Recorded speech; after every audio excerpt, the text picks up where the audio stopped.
Hello, and thank you for clicking on my review of the 361 Degrees Eleos Daily Trainer. Full disclosure, 361 Degrees sent me this shoe at no cost for the purposes of review, but all thoughts are my own and subjective to my own needs and preferences as a runner. So let's get to the review. Say hi, Khan. He's more interested in his toy than the Eleos.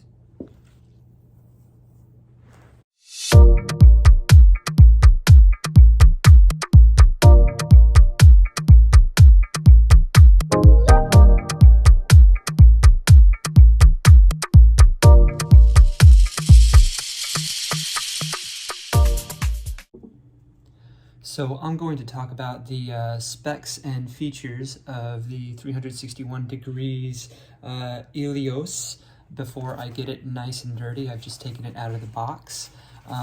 And some of this information is going to come from the literature that they sent me. Some of it is going to come from my observations just having it in hand. We'll start at the top.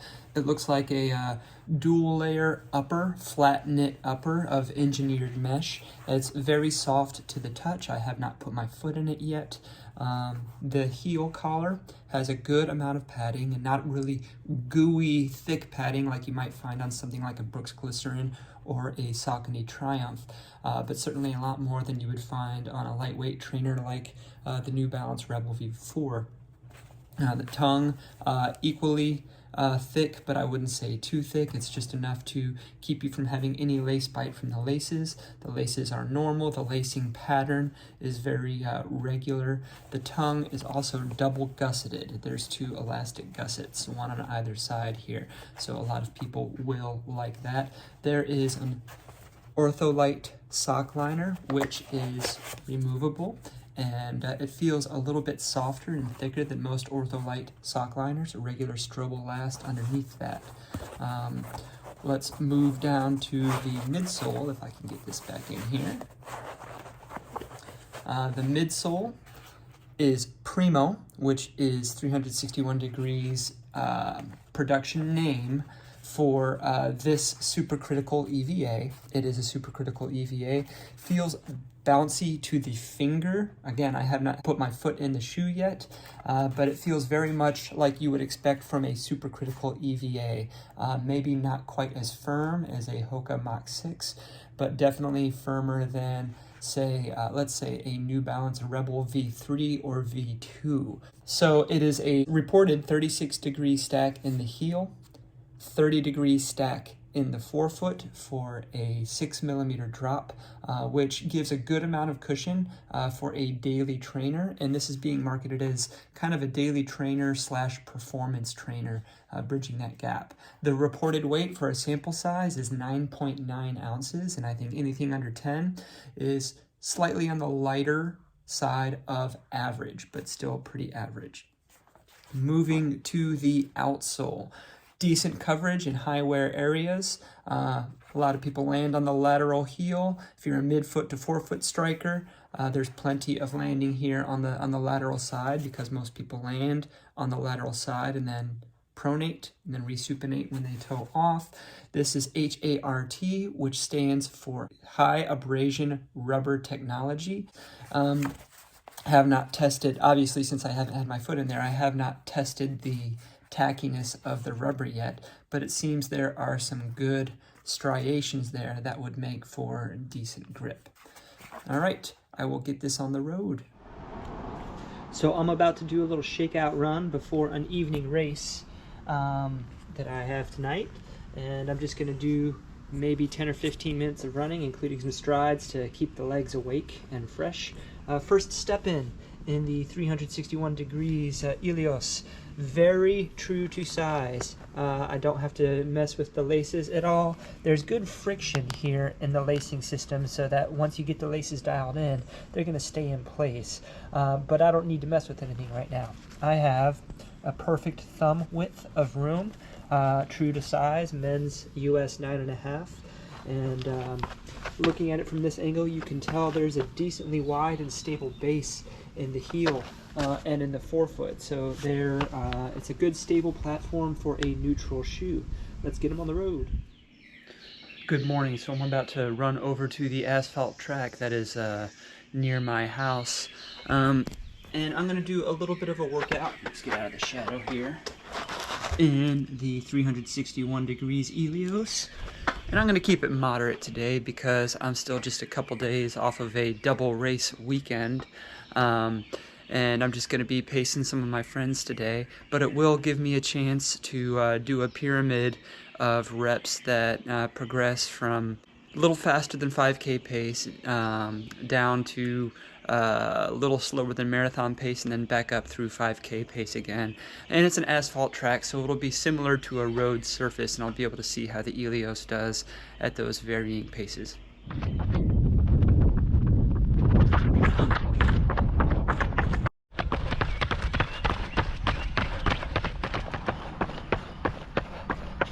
Okay, so I have put the Eleos through an array of paces from the 640s down to the 520s this morning, not including some strides, which were a little faster, of course. And it was really good to get the character of this midsole. It's a fairly zippy supercritical EVA, which makes me consider the shoes I want to compare it to when I do my shoe off later in the week. Definitely in the daily trainer category, but I think it's got a wheelhouse as far as use case scenarios that would include a lot of things. So more on that later. It is shoe off time. The shoe in the hot seat is the 361 degrees Eleos, and the shoes with which I'm comparing it are the New Balance Freshfoam More V4, the Asics Gel-Nimbus 25, the On Cloudsurfer 7, the New Balance Rebel V4, the Hoka Mach 6, and the Saucony Kinvara 14. And if that seems like an eclectic mix of daily trainers for a comparison, then that is on purpose. 361 degrees is marketing the Eleos as to be a competitor to the Nimbus line, or maybe the Brooks Ghost Max line. I kind of see it as maybe having a wider range than that, mainly because of how this midsole has felt in some of my road testing. So I included some of the lightweight, snappier daily trainers in there as well. Also, something that these all have in common is they are all plateless. There are no stiffening factors in the midsoles of these, and they are single density midsoles. Even the Rebel V4, which is a blend of 80/20 EVA and PIBA, it's all blended together, so it's one density of midsole. All right, let's get them on the road. Before I continue, I will say that conspicuously absent from this shoe off is the Asics Nova Blast 3, which I think would be a great one to compare with the 361 degrees Eleos, but this pair is dead. It has reached the end of its life, and that midsole is totally dead, so it would not be a fair comparison. Okay, so we're going to start with the big, thick, soft boys first, and then work our way towards the lighter, snappier stuff. So yeah, this is the 361 degrees Eleos against the New Balance Freshfoam More V4.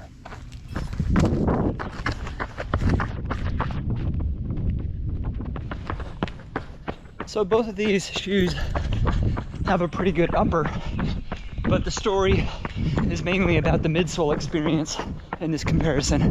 The Freshfoam in the More V4 is just really soft and pillowy, especially since there's so much of it.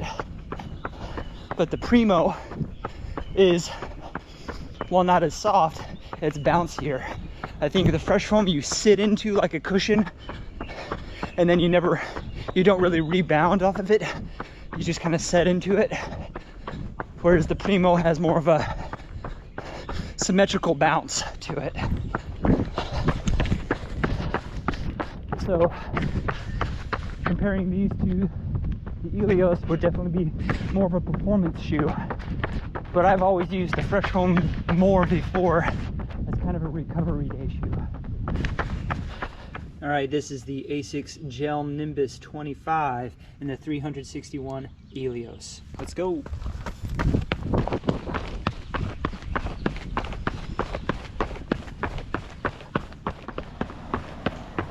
Okay, so I'm glad I am running in the Nimbus because I'm not able to run in the Nova Blast. The Nimbus has the same foam as the Nova Blast, which is Flight Foam Blast Plus. Well, it's the same foam as the Nova Blast 4 at least. And it's a very soft EVA, a little bit springier than the Freshfoam in the More V4, but still not quite as snappy as the Primo in the Eleos. The Nimbus, much like the More V4, is kind of a recovery day shoe for me. I could use it for daily training, but it's a bit mushy for long running. Whereas the Eleos definitely feels like more of a daily trainer for those who don't necessarily always want the softest ride, who want to be able to pick it up a little bit. But both of these shoes have very similar levels of lockdown in the upper. The Nimbus has more of a substantial upper, but the Primo has just as much security. They're both set it and forget it as far as the uppers. Hey, so these colorways, when you get into the accents, kind of complement each other, especially when you consider my Chicago Marathon shirt I'm wearing here. That was unintended, but welcome.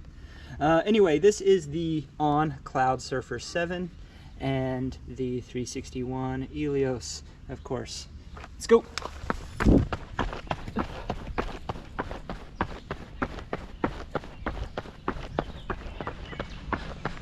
So I'm kind of taken aback. For shoes that are so different as these are, they have a very similar feeling on the run in this A-B comparison, at least at this easy pace. You know, I'm doing mid-8s right now. Here, let me pick it up here and kind of see how it does at a faster pace.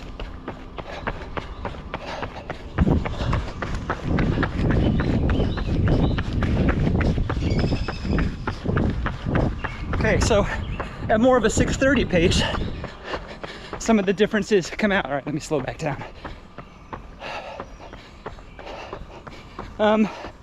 Both of them have a very smooth response. I think I notice a little bit more difference in the response from the midsole in the Eleos, the Primo midsole, than I do from the CloudTech Phase in the Cloudsurfer 7. But use case scenario, these two have a lot of crossover. They're both very enjoyable to take on your daily runs, I think.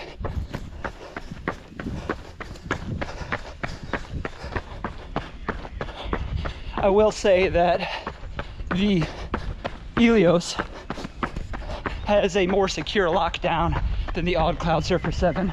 Out of all the On shoes I've tried, the Cloudsurfer has kind of the most plush, comfortable upper, but it's not quite as secure a lockdown. So I'm gonna have to give it to the Eleos in that department. Okay, now we are crossing over into comparisons with the lighter weight, more performance-oriented daily trainers. This is the New Balance Rebel V4. And I've switched feet for the 361 degrees Eleos. Let's go.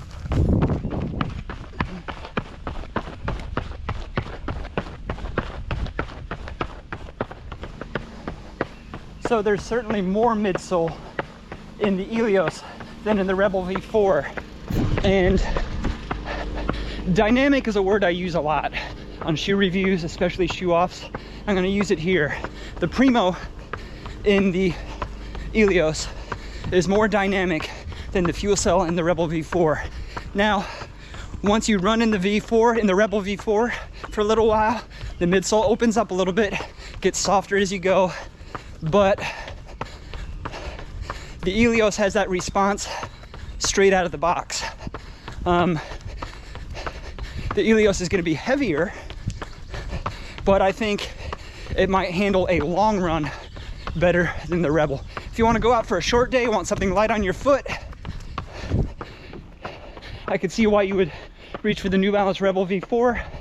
But now we are crossing over into where the Eleos does better at the longer stuff than these shoes, where it does better at the faster stuff than some of the bigger thick boys. Oh, and of course the lockdown is better on the Eleos than on the Rebel. The Rebel is famously loose for how the upper fits. So when I was taking the 361 degree Eleos through the paces and trying to figure out what shoes to compare it with, this was one of the first shoes that came to mind. This is the Hoka Mach 6. They have a lot in common. Both have supercritical EVA midsoles. Both have a 6mm offset heel to toe. Both of them have similar stack heights. The Eleos feels a little higher, but the Mach 6 is a little bit lighter. So let's see how they do on the run.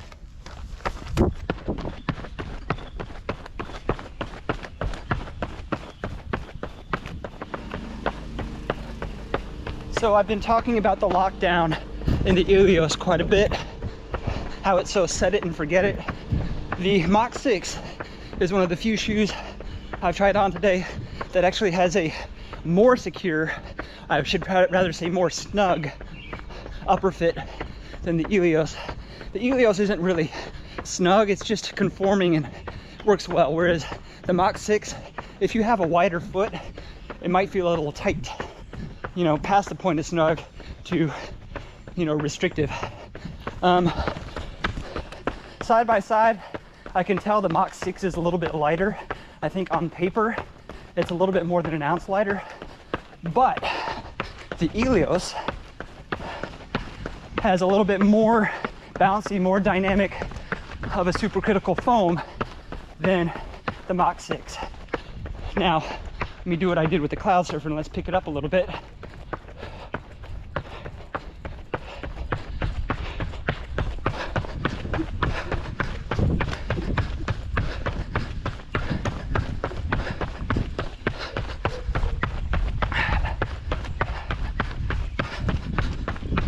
Get up on the midfoot, they have a very similar response. The Eleos is a little bit softer. Yeah. All right, our last comparison of the day is the Saucony Kinvara 14 versus the 361 degrees Eleos. Let's go.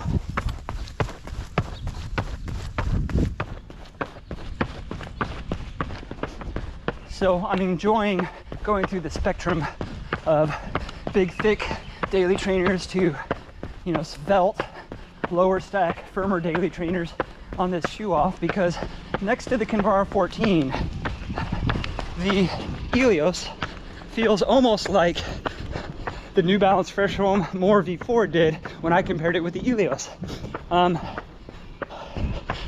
You really start to notice the softer qualities of the Primo, where you get the softness and the bounce.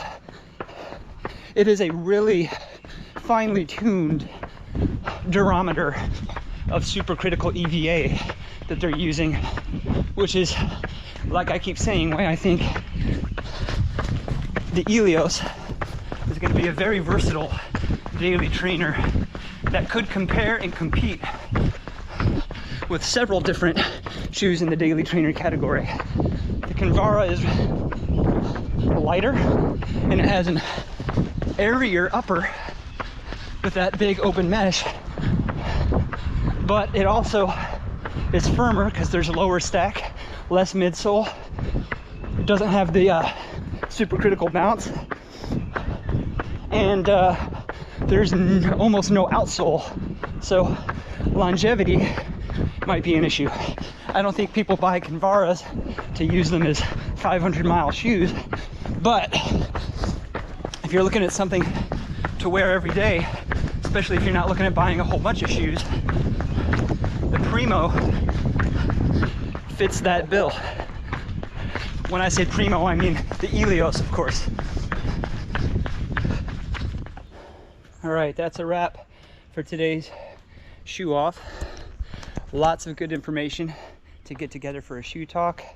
I'm going to take these on a long run this weekend, see if I can get a 2-hour run in them, and then I will have all I need.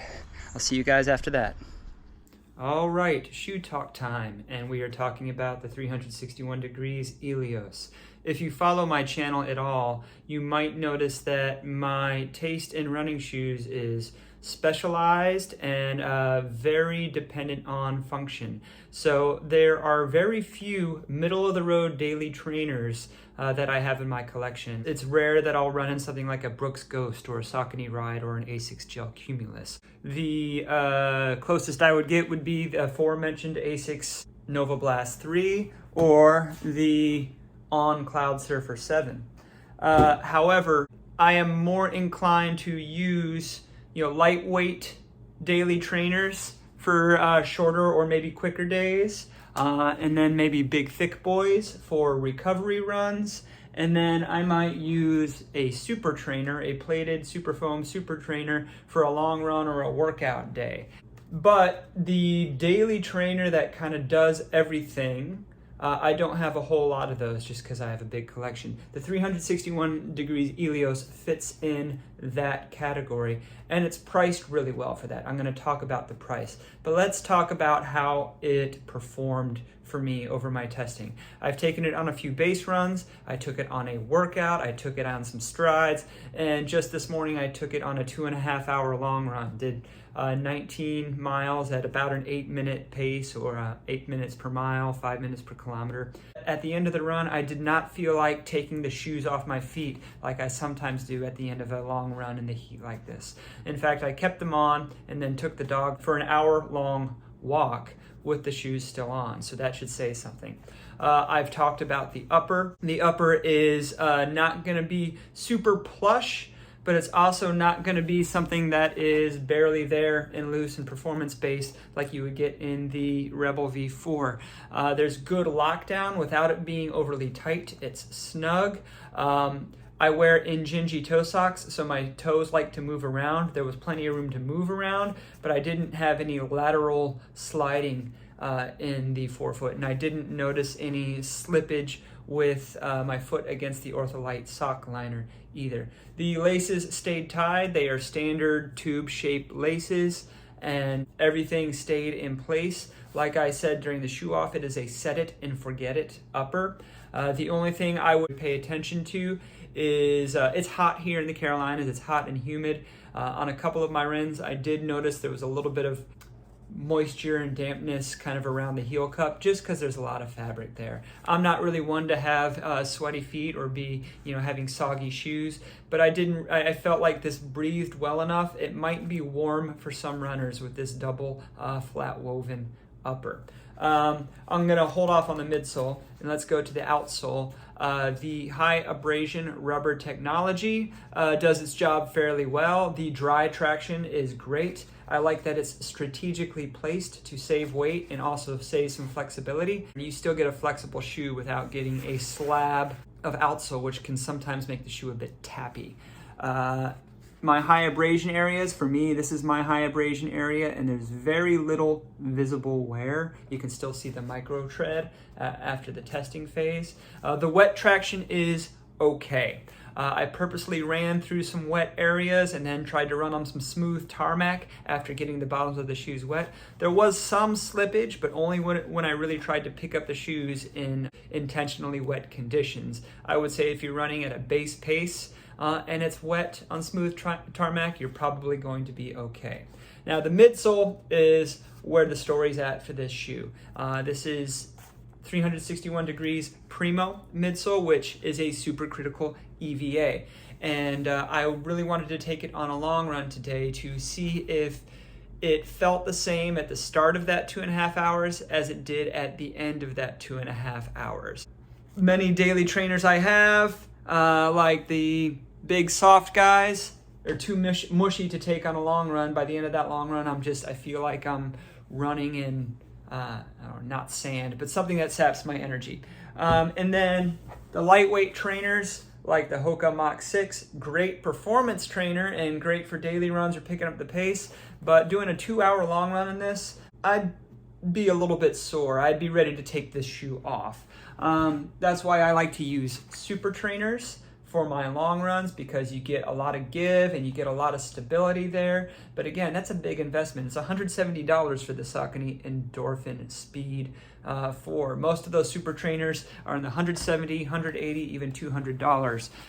Going back to the price of this one and the midsole of this one, this is a $145 shoe. I think that is priced very competitively. So it's priced alongside the aforementioned Brooks Ghost, Asics Gel Cumulus, Saucony Ride. It might be about $5 more expensive, but the midsole properties and just how this shoe feels after the long run, I would say allow it to compete with shoes that are in the premium echelon of neutral trainers. Think Saucony Triumph, think New Balance 1080 line. It's not that the upper is super comfortable. I mean, it's comfortable, it does its job, but the midsole has a lot of response. It's not overly mushy, but it's also not really overly firm. It's got a good bounce to it that seems to stay the course as long as I'm running in the shoe. I can pick it up if I'm doing a long run where I've got some fartleks or some marathon pace in there and I had this shoe on, it could handle it. If my legs were sore and I just needed kind of a recovery pace, my legs were sore this morning. Those first couple miles were close to 9-minute miles and this shoe was fine. I think it's the right amount of stack height, 36 millimeters in the heel, 30 millimeters in the forefoot. 6 millimeter drop really works well for my running gait. I'm more of a midfoot striker. When I am running an easy pace, I'm kind of a proximal midfoot striker. If I'm picking it up, it's more distal midfoot to forefoot striker. And I think the geometry of this shoe just works really well for me. As I was getting tired later today and going down some of the hills, I was kind of cheating on the heel a little bit. And there's a very substantial wide heel base there, so that even if you are a heel striker or just kind of leaning back on the heels a little bit, there's plenty of protection there and it still wants you to kind of roll forward. There's not too much of a dramatic toe spring, but it's enough to allow you to roll naturally. I found that I didn't really have to think about the shoe when I was running, and it was just the right level of response. I think the way they have injected this supercritical EVA in the Primo is very good to be a jack of all trades, master of none, but really good at everything. So at $145, I think you're going to get a lot in that package. I think 361 Degrees has put together a very solid, very versatile daily trainer. The 361 Degrees Eleos is available July 1st. It will be available at Charlotte Running Company if you're near me. If not, then look up Charlotte Running Company online or go directly to 361 Degrees. Thanks for watching my shoe talk. Don't forget to like, subscribe, and ding the bell for notifications. See you on the next run.